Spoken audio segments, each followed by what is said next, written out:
Morning, and today in your reading, you're going to be reading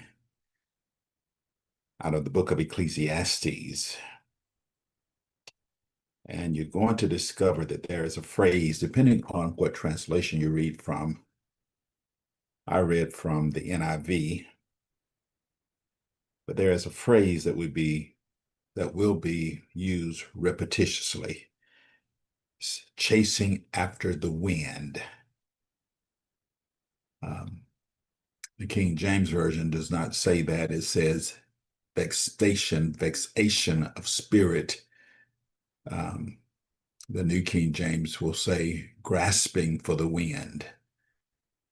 But in chapter 1, verse 14, verse 17, chapter 2, verse 11, chapter 2, verse 17, chapter 2, verse 26, chapter 4, verse 4, chapter 4, verse 16, and chapter 6, verse 9, there is the phrase chasing after the wind in the New International Version. I want to take that phrase and talk about when the wind shifts, when the wind turns around, when the wind goes in another direction, chasing after the wind, but when the wind shifts. This thought came to me when I was reading because I recalled a recent incident where I was in the yard working as usual, as often, I won't say as usual, but as often as I do.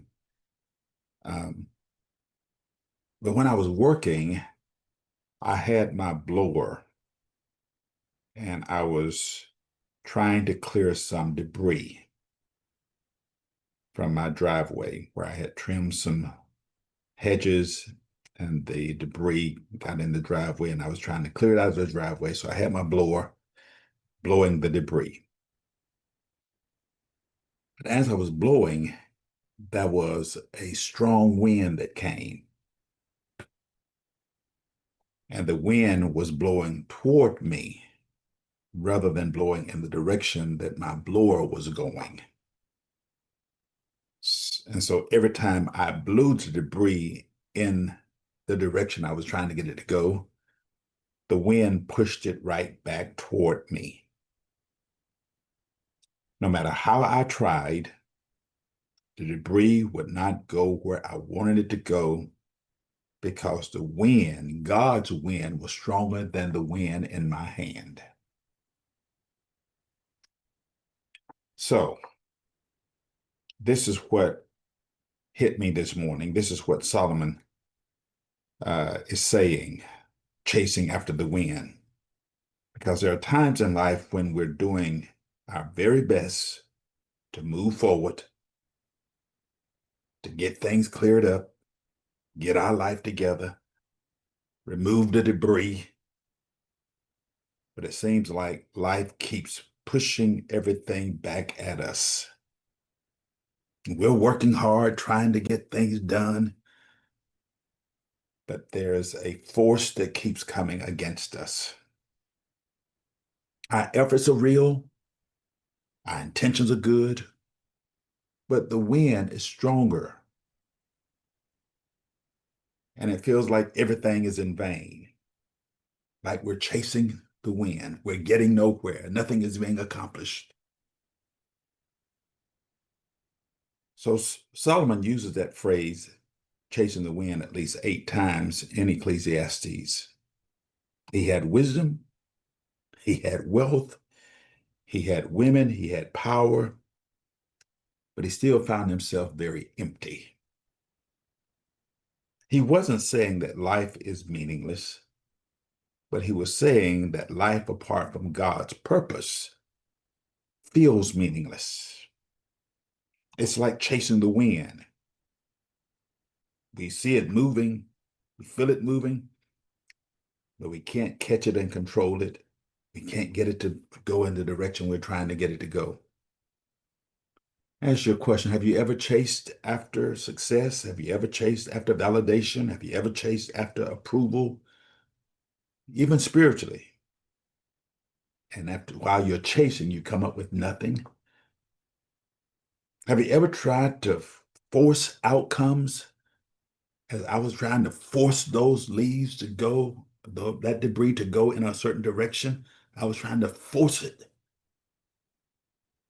but I was meeting with resistance from another source, another force that I could not control.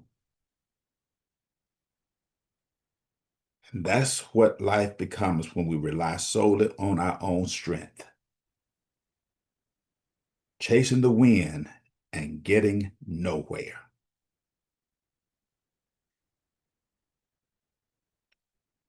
So this morning, I realized something very important.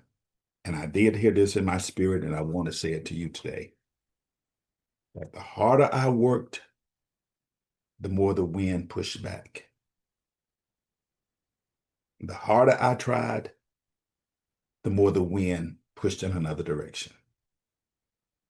And sometimes in life, we misread that resistance, as I did that day.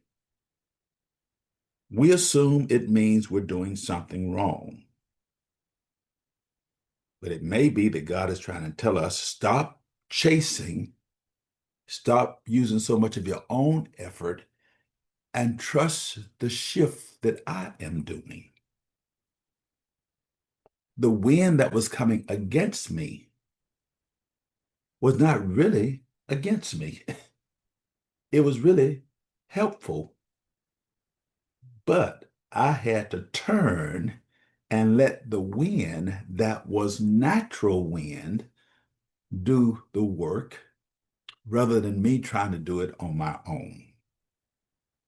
Because when that wind was coming and pushing all my debris back toward me, I eventually came to my senses, didn't even think about it then, but I eventually came to my senses and turned in the direction that the wind was blowing.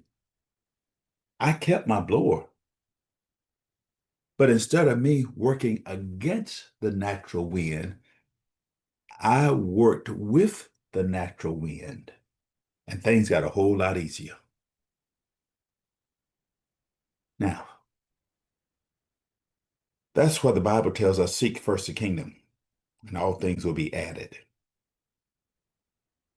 Because God never intended for us to live those kind of lives of, as the King James call it, a vexation of spirit. He never intended for us to live those kind of lives in exhaustion and frustration. He didn't ask us to chase every blessing and try to accomplish everything.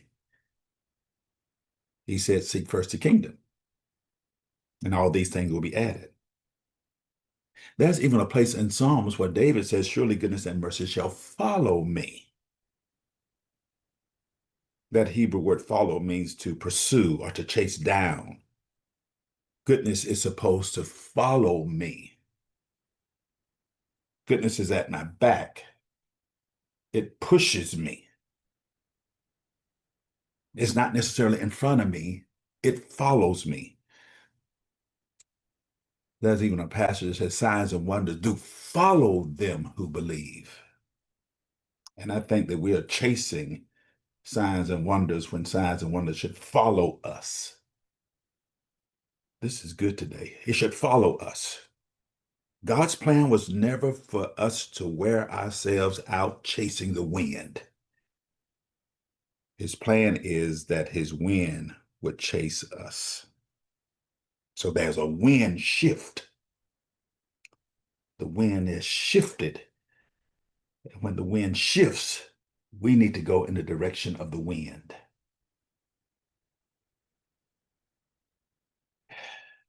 We just celebrated Pentecost Sunday. And if you remember in Acts chapter 2 and verse 2, it talks about how suddenly there came from heaven a sound like as a rushing mighty wind, and it filled all the house where they were sitting. Again, it was not a wind of frustration. It was a wind of fulfillment. It was a wind that came to uh, chase them rather than them chasing it. They just waited on the wind, and the wind came. And that's the wind that God wants for our lives.